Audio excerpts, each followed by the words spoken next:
पालकांनो, मुलांना करिअर निवडताना खरं तर मार्गदर्शक मित्राची भूमिका आपण वठवायला हवी.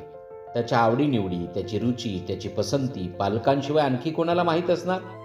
त्याच्या आवडीच्या क्षेत्रात त्याला जमेल ते करण्याची संधी देणं पालक म्हणून आपलं कर्तव्य नाही का? मुलं परीक्षा देत असताना ही आयुष्याची एकमेव व अंतिम परीक्षा असल्याचा गैरसमज पालक करून घेत असतात. त्यातूनच अघोरी स्पर्धा निर्माण होऊन मुलं प्रचंड तणावाला सामोरे जातात. त्यामुळे पालकांनो, मुलांना सांभाळा असं म्हणायची पाळी आज आली आहे. मुलांचा निकाल आनंदानं स्वीकारा. यशानं उंच उडणाऱ्या मुलांच्या पंखांना बळ द्या आणि अपयशाच्या कठीण काळात त्याचं खंबीर छायाछत्र व्हा. तो नापास झाला असेल, मार्क्स कमी पडले असतील, जे काही झालं असेल ते होऊ द्या. कारण गुणांपेक्षा मुलगा महत्त्वाचा.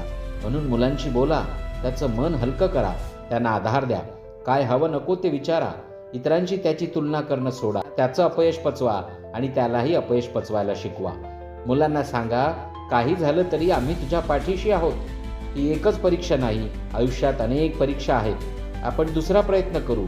तू डगमगू नकोस, हिंमत ठेव, आणखी प्रयत्न कर, दुसरा मार्ग शोध. एक दिवस नक्की तुला यश मिळेल.